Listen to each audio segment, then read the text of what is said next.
तो आइए अब देखते हैं AC through LCR series circuit. अभी तक हमने देखा है इंडक्टर के थ्रू क्या होता है, कैपेसिटर के थ्रू क्या होता है, रजिस्टर के थ्रू क्या होता है। अगर हम तीनों सर्किट एक साथ लगा दें तो क्या होगा। तो सबसे पहले डायग्राम बनाएंगे। मान लीजिए पहले इंडक्टर है, ये एल से एल हो गया, ये कैपेसिटर सी हो गया और एक रेजिस्टेंस ये आर हो गया। अब इसके थ्रू चूंकि एंड टू एंड कनेक्शन है, इसका मतलब तीनों एलसीआर में हो गए, इसको एल से सी आर, ठीक है। अब इसके थ्रू हम एक एसी सोर्स कनेक्ट कर रहे हैं, वही EMF equal to E naught sine omega T. अब इसको हमने सीरीज में क्लोज कर दिया, ठीक है। तो हमको क्या पता है, अगर हम यहाँ पे फेजर डायग्राम हल्का सा ऐसा रिजेंबल करने के लिए बनाए तो देखते हैं क्या है। देखो इंडक्टर में क्या रहता है, करंट आगे निकल जाती है। क्या रहता है, करंट पीछे रह जाती है, वोल्टेज आगे निकल जाता है, ठीक है। ये वीएल हो गया, ये करंट आई होगी। कैपेसिटर में केस में क्या होता है, करंट आगे निकल जाती है, वोल्टेज पीछे रह जाता है बाई 90 डिग्री, ये वीसी हो गया, ये करंट आई हो गई। रजिस्टर के केस में क्या होता है करंट भी सेम फेज में रहती है, वोल्टेज भी उसी के साथ रहता है, ठीक है। तो अगर इसका हम फेजर बनाए कंबाइन करके, ठीक है, तो कंबाइंड फेजर कैसे बनेगा, ये कुछ ऐसे, ठीक है। ये ओरिजिन आपका ओ मान लिया। अगर देखें एल में, तो यहां वोल्टेज जो एक वीएल होगा वो इधर की ओर होगा और रेजिस्टेंस के थ्रू ये वी इधर हो जाएगा और इसके थ्रू ये वीसी इधर हो जाएगा और ये करंट और आई जो है सबका एक साथ हो जाएगा। तो अब देखें क्या है कि 90 डिग्री 90 डिग्री। अब इसका जो रिजल्टेंट जाएगा, ब्लैक पेन से बना दे रहे हैं, वो कुछ ऐसे जाएगा रिजल्टेंट, ये ओमेगा सॉरी फाई एंगल्स है, ठीक है। तो इसके दौरान जो ये जा रहा है, ठीक है, इसमें रिजल्टेंट वोल्टेज कितना लगेगा।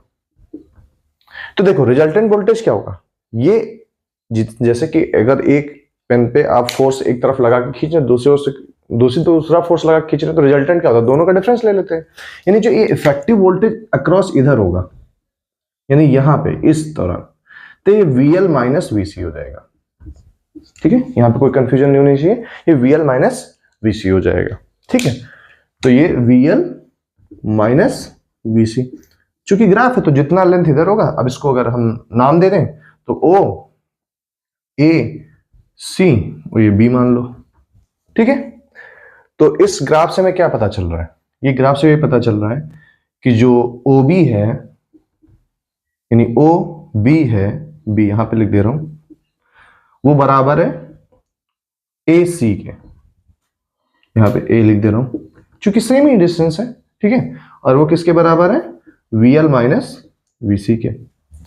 अब हमको क्या करना है, देखिए पहला डायग्राम बनाना था सीरीज में, आसान है, फिर उसका फेजर बना देना है। फेजर बनाने के बाद हमें लिखना है, चूंकि अब सीरीज है तो जब भी सीरीज कनेक्शन हो इलेक्ट्रिकल सर्किट का तो क्या होता है, वोल्टेज ड्रॉप होता है। तो नेट वोल्टेज निकालना, तो तीनों के अक्रॉस का जो भी वोल्टेज है वो हम ऐड कर लेंगे। तो सबसे पहले देखते हैं वोल्टेज अक्रॉस एल क्या है, यानी वोल्टेज अक्रॉस इंडक्टर VL क्या होगा, करंट होता है V इक्वल्स टू IR, तो maximum current into inductive reactance XL। Similarly voltage across capacitor, तो कैपेसिटर के अक्रॉस क्या हो जाएगा, VC, तो हो जाएगा I नॉट XC, इसका कैपेसिटिव रिएक्टेंस। और voltage across register, voltage across register R, तो वो हो जाएगा VR, हो जाएगा I नॉट R, ठीक है। अब नेट वोल्टेज कितना होगा, VL plus VC plus VR, लेकिन खैर नहीं, हमें क्या निकालना है, रिजल्टेंट निकालना है। ये निकालना है क्योंकि इधर डायरेक्शन में होगा ना नेट, ये चीज डायरेक्शन। तो देखो ट्राइंगल बन रहा है कि नहीं बन रहा है, OCAB OCA, तो फ्रॉम ट्राइंगल OCA तो ये जो रिजल्टेंट वोल्टेज आपका निकल के आ रहा है वो कितना होगा? तो अब जैसे पाइथागोरस थ्योरम लगाएंगे तो परपेंडिकुलर अपॉन बेसिस, तो बेस के कारण आपका वी आर है, ठीक है, और इधर वी एल माइनस वी सी है। तो नेट जो वी हो जाएगा वो कितना हो जाएगा? अंडर रूट में ए सी स्क्वायर प्लस ओ ए स्क्वायर। अब ये वैल्यू पुट कर दें तो देखिए एसी का तो क्या है, V L minus V C का स्क्वायर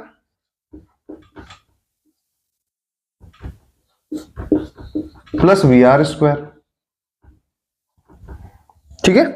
अब इसको क्या लिख सकते हैं, और वी क्या है, आई नॉट जेड। ये मैक्सिमम वोल्टेज कितना होगा, आई नॉट जेड, ठीक है। तो हम क्या लिख सकते हैं इसको, आई नॉट जेड लिख सकते हैं। यहां पे वी को हमने क्या लिख रहे हैं, आई नॉट जेड। जेड क्या है, इंपिडेंस होता है। इंपिडेंस क्या होता है, total resistance offered by the circuit containing inductor capacitor resistance. जैसे कि आप रेजिस्टेंस के थ्रू रेजिस्टेंस निकालेंगे आर होगा, इंडक्टर के थ्रू निकालते हैं एक्सएल आता है, कैपेसिटर के थ्रू निकालते हैं एक्ससी आता है। तो जब किसी भी सर्किट में कई से ज्यादा इसमें कंपोनेंट यूज होते हैं तो सर्किट का टोटल नेट रेजिस्टेंस कितना होगा, वही उसका इंपिडेंस कहलाता है। तो net resistance offered by the circuit containing inductor capacitor resistor known as impedance of the circuit. तो यहां पे लिखेंगे तो वी आर की वैल्यू लिख सकते हैं I naught R square, I naught, अच्छा देखिए आई नॉट सब में मिल जाएगा तो आई नॉट हम कॉमन ले सकते हैं, I naught square R square plus, अच्छा यहां पे वी एल माइनस वी से तो आई नॉट कॉमन ले लिया तो आई नॉट स्क्वायर यहां भी हो जाएगा, और यहां पे एक्सएल माइनस एक्ससी का होल स्क्वायर। अब यहां पे वैल्यू देखते हैं तो ये आई नॉट चूंकि कॉमन है बाहर आ जाएगा, तो बाहर आएगा तो सिर्फ आई नॉट ही आएगा, और अंदर रूट में R square plus XL minus XC का होल स्क्वायर। तो आई नॉट कैंसिल हो गया, तो क्या बचा हमारे पास, इंपिडेंस का फॉर्मूला आ गया। तो इंपिडेंस का फॉर्मूला क्या आ गया, Z equal to under root R square plus XL minus XC का होल स्क्वायर। तो ये जो हमारा जो इंपिडेंस का फॉर्मूला आ गया, जिसका भी कुछ देर पहले मैंने जिक्र किया, ये कहलाता है इंपिडेंस ऑफ द सर्किट।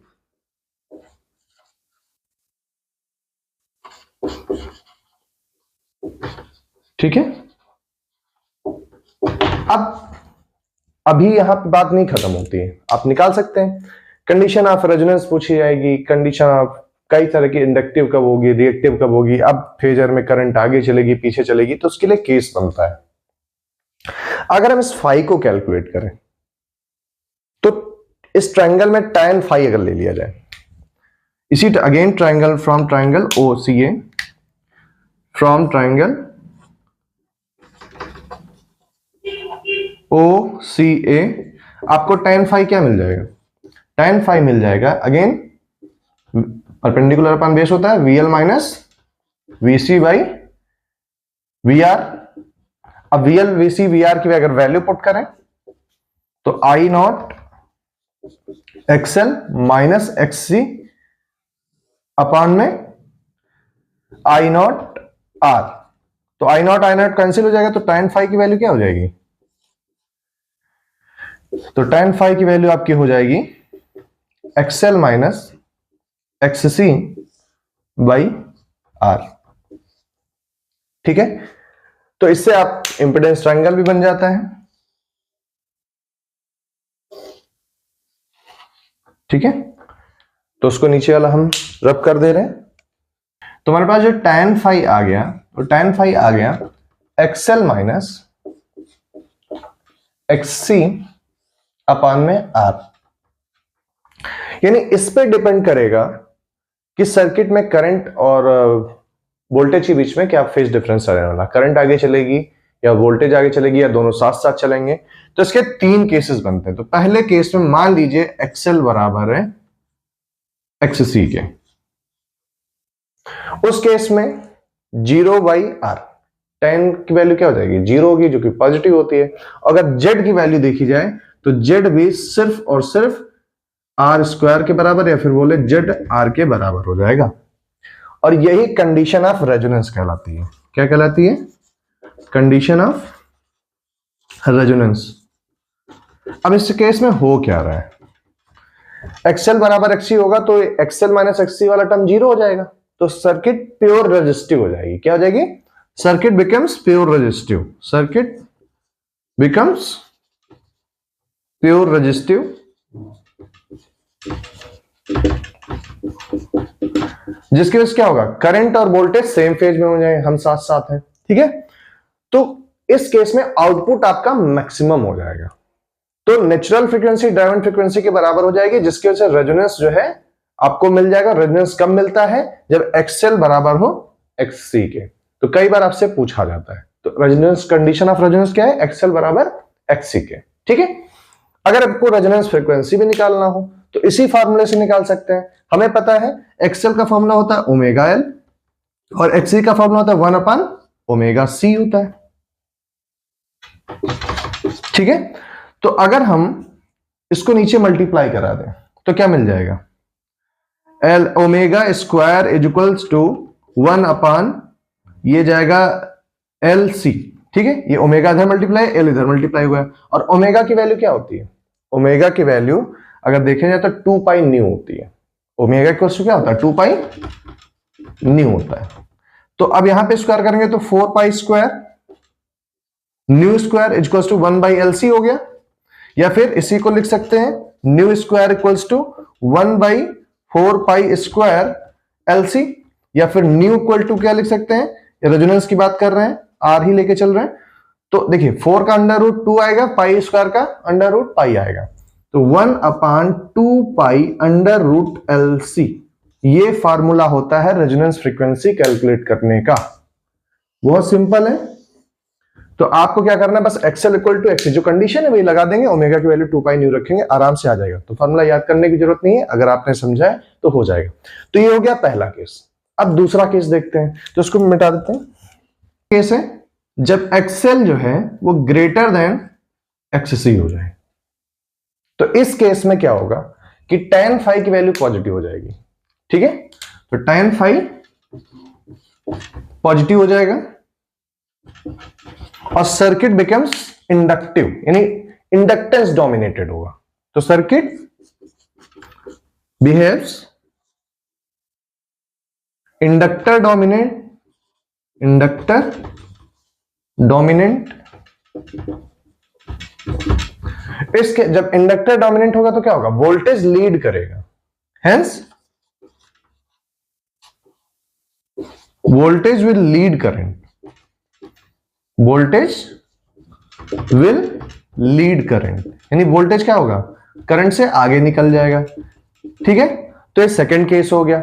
देखते हैं थर्ड केस क्या होता है। केस क्या है, जब एक्सएल हो वो छोटा हो जाए एक्ससी से। इस केस में tan फाई की वैल्यू क्या हो जाएगी, नेगेटिव हो जाएगी। tan फाई नेगेटिव हो जाएगा और इस केस में क्या होगा, सर्किट जो है कैपेसिटेंस डोमिनेटेड हो जाएगी। नाउ सर्किट विल बिकम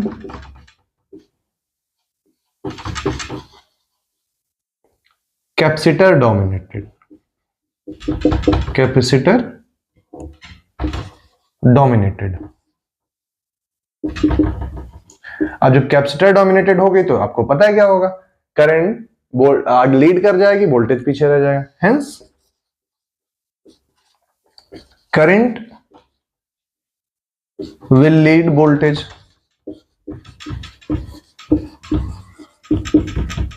ठीक है, तो बारी बारी से केसेस पे डिपेंड करते हैं। तो इससे रिलेटेड आपको जनरली कभी कभी आपको फ्रीक्वेंसी निकालने को आ जाता है, या कभी कभी वोल्टेज निकालने आता है, या कभी कभी इंपीडेंस। तो इंपीडेंस बहुत सिंपल सी बात हो जाती है। तो कई बार आपसे पूछ लिया जाता है कि इंडक्टर की वैल्यू क्या होगी to find this condition of resonance, या जनरली तो मैक्सिमम टाइम पे इसका पूरा डेरिवेशन ही पूछा जाता है। तो ये बस इतना ही जानकारी है जो आपको होनी चाहिए, और आपको ऐसे ही लिखना है कॉपी में, अपनी पूरी बात लिखनी है, तीनों कंडीशन बताने हैं, इंपीडेंस के बारे में बात